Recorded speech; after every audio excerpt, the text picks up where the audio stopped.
Welcome to the Sparks of Hope Shooting for Success Summit. You will discover innovative talks for personal and business expansion with leading experts.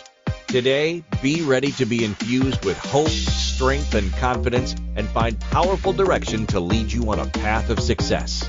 Join our 21 world-class speakers and experience inspiration, hope for your future, and an elevation of your desires. Inspired Choices Network, our summit hosts, are excited to have you here.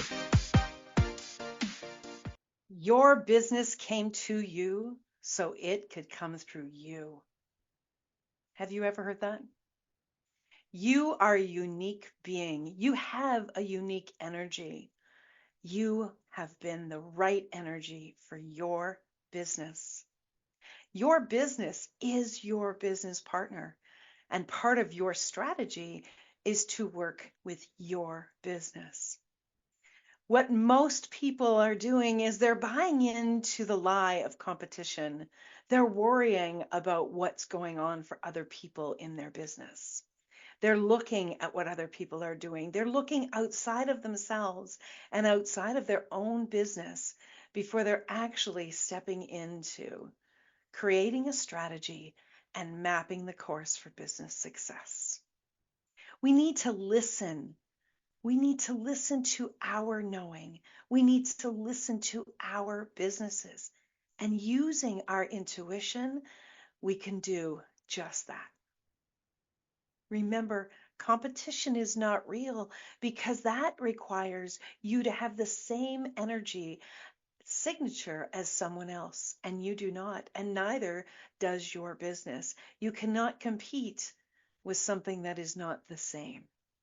You, my friend, as you step into more of who you are, your brilliance, your expertise, and connecting with your business, you're going to grow your business.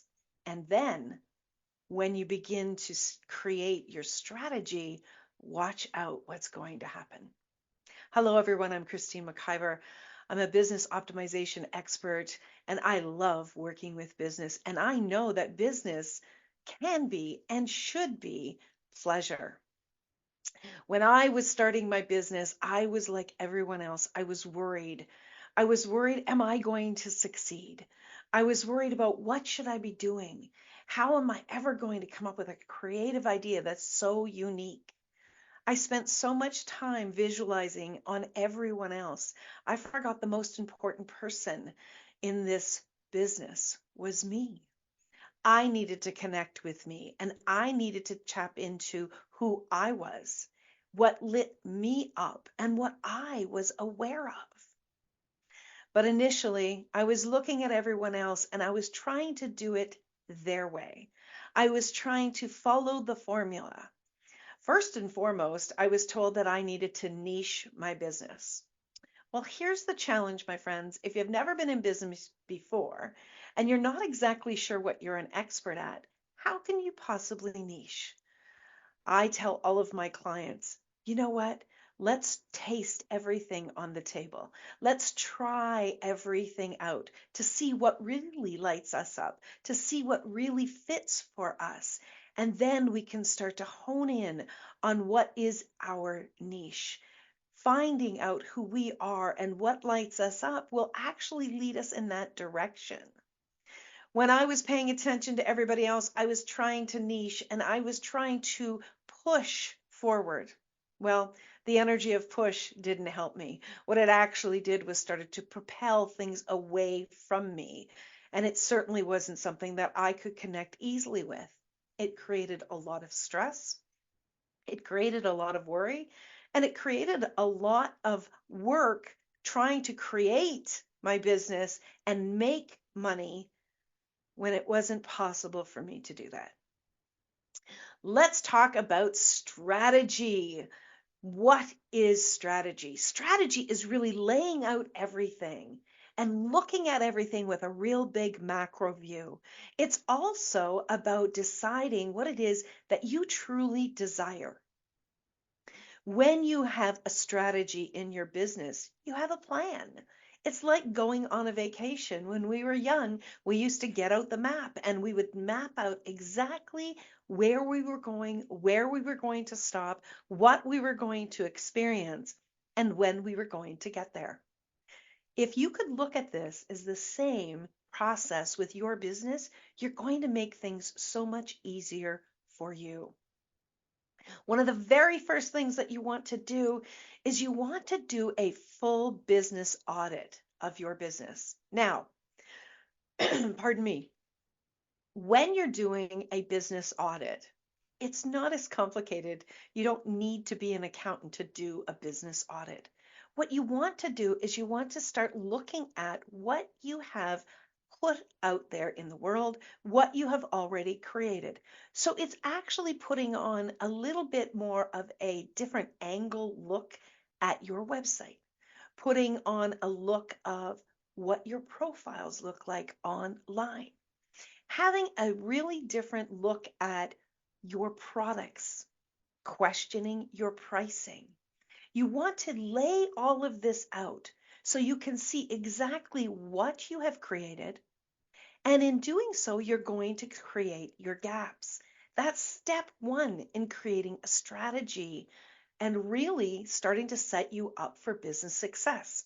One of those old sayings, you got to slow down to speed up, especially in business. Most of us are going 1,000 miles an hour trying to catch that thing, trying to make that money, right? We're trying to connect, but we're missing the connection with ourselves. We're missing the connection with our business, and we're missing out on exactly what is going on in our business. The other thing that you want to have a really deep view on is what have you created?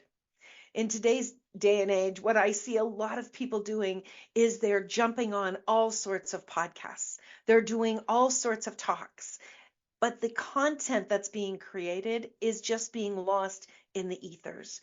They're not gathering their content. They're not taking a real discerning look at whose podcast am I going to be on? Whose TV show am I going to be on? Does that actually match what I'm doing in my business? And is that actually going to work to bring me into a greater exposure in my business? If that's not a right match for you, if it's not the audience for you, if that material is not going to actually leverage your business, then maybe saying no is actually going to be something that will be an asset for you. I know it's hard to turn down those offers, but you've got to have a much more discerning mind around where you're taking your message. You need to be looking at creating a platform for your own message, creating a platform where you can be creating content and then repurposing that content for yourself. The next thing that I always invite you into is connecting and creating a strong connection between you and your business. Your business and you have the deepest relationship that you will ever have in business.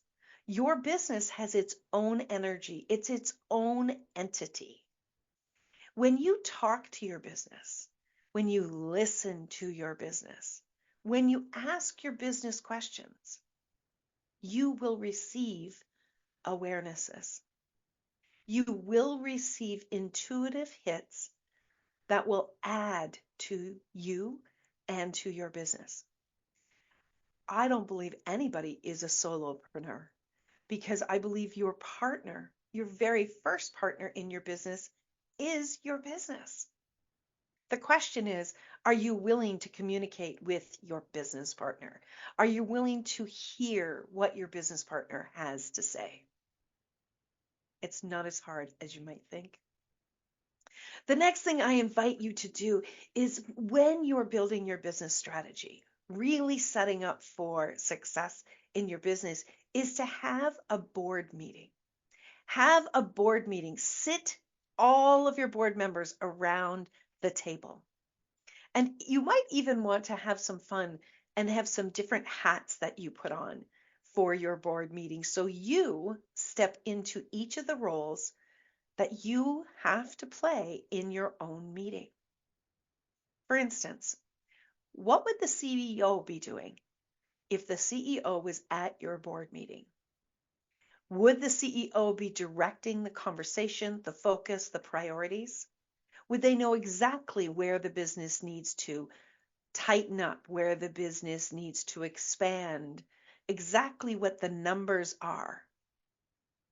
You want to sit there and be the CEO of your business. I even invite you into calling yourself the CEO if you don't today. You are the chief executive officer. You make the decisions. You decide when you're going to work, when you're not going to work. You decide when every aspect of your business is going to be rolled out, changed, removed, or added to. You're the main person in this business. So ask yourself, am I being the CEO of my business? The next role that you play, that every business owner plays at some point or another, is the employee. The employee is the worker bee. It's the person who you have hired to do the tasks, to do all of the tasks. Now, when we are in our business physically as the only human, we are both the CEO and the employee. And when we get frustrated, when sometimes we want to throw our hands up in the air, we may not be showing up for ourselves and our business in a way that the employee should. So here's a question that I would love for you to keep close by. If I was my employee, would I fire me?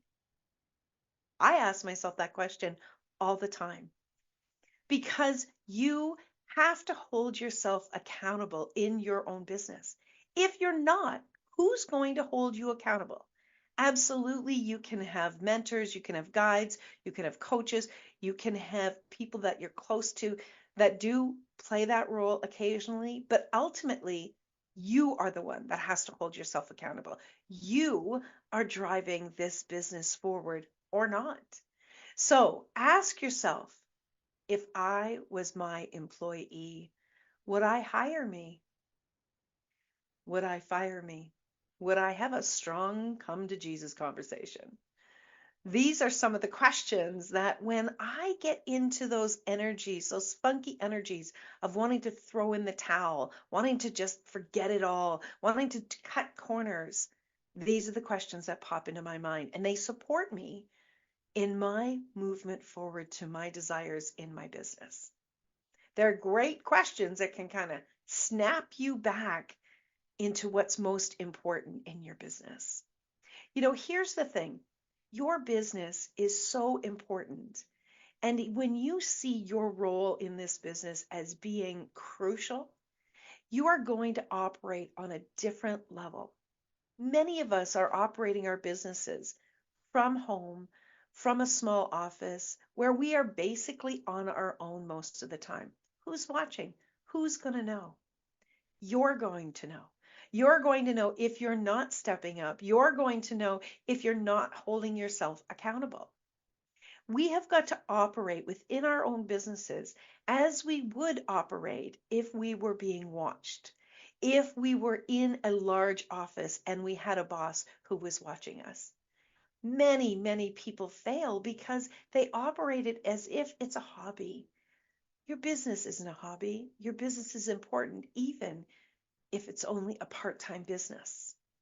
So it's time to take your dreams serious and allow your business to shoot for those dreams by you taking all of the business actions seriously.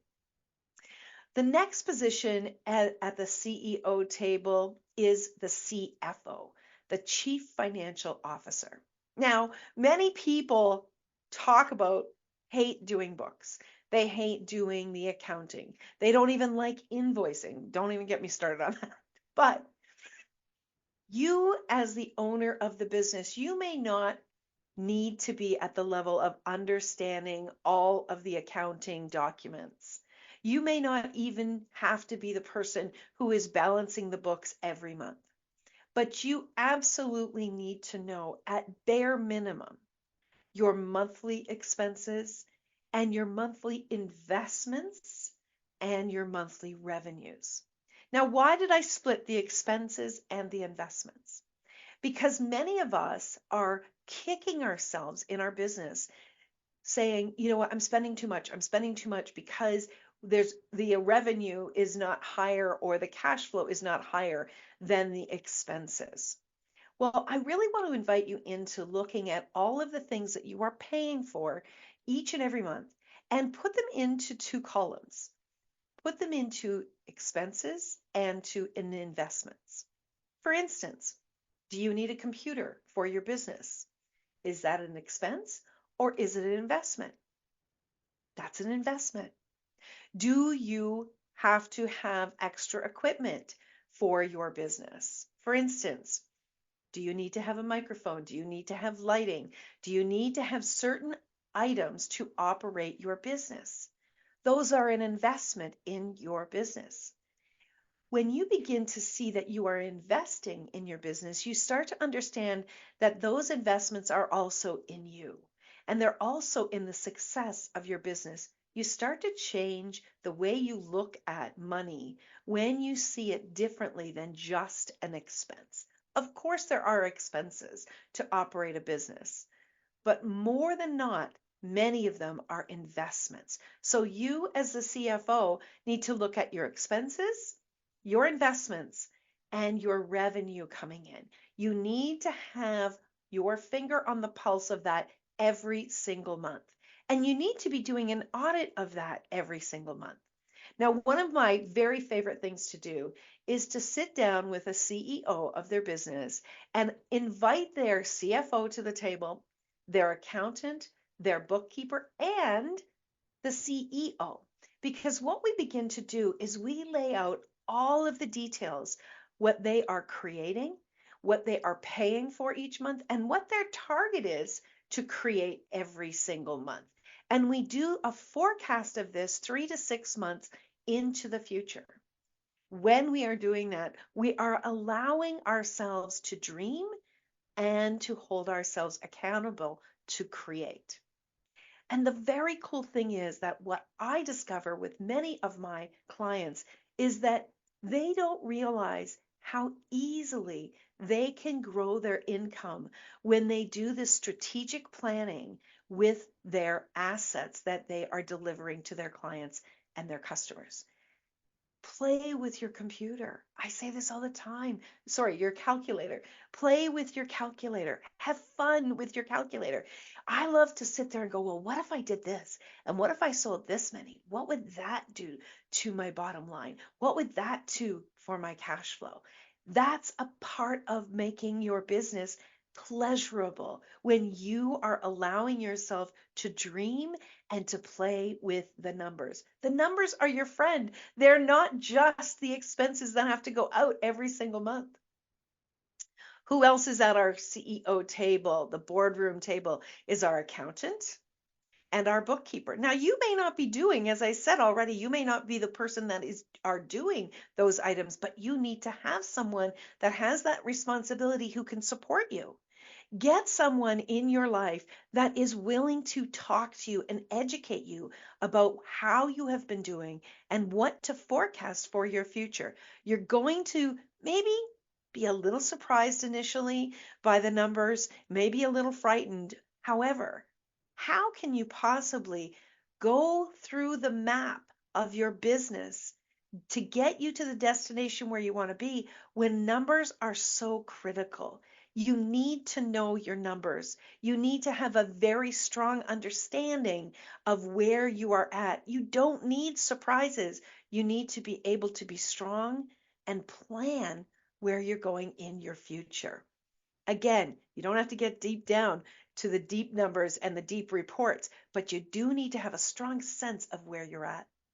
The next person at our boardroom table is our R&D officer. Now, many people in their businesses love to do R&D. They love to research and develop new things. Oh, I'd love to do that, and I can do this, and I can create this. And we're out here creating and creating and creating, but we sometimes hesitate to understand what's required today and what needs to be held while we sell that product, while we launch that product, while we sell that service, while we communicate about what it is that we do and actually work with our clients. A lot of us love to play in R&D, just like when we were kids, right? We like to build that castle. Well, building is fun, but you don't want to have that energy take up all of the time in the business. Otherwise, you might have to lay off the R&D team if you're not bringing the cash flow in, right? So again, it's the balancing. Now, if you're not great at R&D, get a playmate, someone that can play with you creatively, thinking about different ideas, and bring them in as a colleague, bring them in as an asset to your business. You can hire a consultant that is brilliant in any of these roles that you feel like you're lacking in. They can become a strategic partner. They don't have to be a business partner, but they could be a strategic partner for you as you grow you. The next role, and most of us don't think about this role, is the chief communicating officer.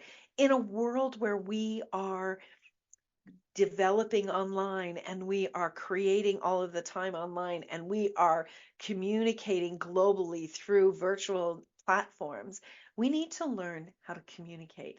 And this may require you to take additional training and learning so that you can get stronger with communicating. Your energy is so important to be with your communication.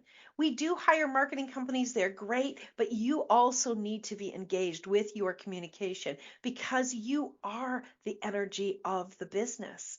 That's an incredibly important role. Another role is your VA. Are you the VA of the company?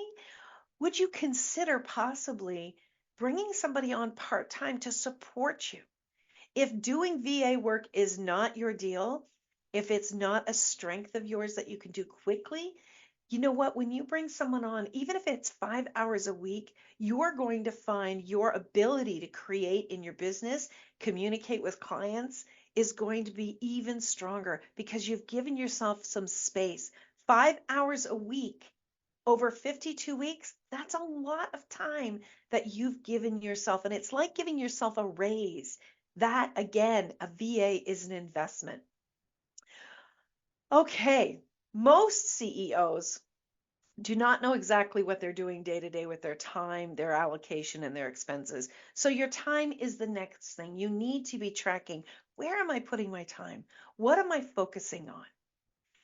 When we are talking about doing a strategy plan, one of the questions I ask, and it's sometimes uncomfortable, is where are you at financially? How much did you make last year? So perhaps you made $100,000 last year. And then I ask, what would you like to make next year? If you say you'd like to make $1 million next year, I am going to say, well, of course, anything is possible, but let's be realistic. Are you willing to 10 times everything you did, including put that much time into your business? Let's set a realistic goal so you can feel success and you can start to make steps towards that $1 million. When you're willing to get deep dive into all of the information in your business, that will happen. Do you know what is an investment and what is an expense? Ask yourself that question again. Continue to ask yourself that again and again. Be willing to also grow yourself every day. You are the most important asset that needs to grow. As you grow you, your business is going to grow. You want to leverage your business with your resources, your connection, your community, your podcast, your social connections, and be willing to have colleagues who support you. And I 100% be willing to have a coach who will hold you accountable, who will challenge you, and who will be your cheerleader. Thank you for listening. I hope that this talk has helped you look at your business in a new way and that you have pleasure in your business like you've never had before. Thank you so much for being here. I will talk to you very soon. Thank you for joining this motivating talk on the Sparks of Hope Shooting for Success Summit. Inspired Choices Network and our expert speakers are excited to connect with you and learn about your hopes and desires to lead you to greater success. If you would like to learn more about everything Inspired Choices Network offers, including future summits, please email us at info@inspiredchoicesnetwork.com.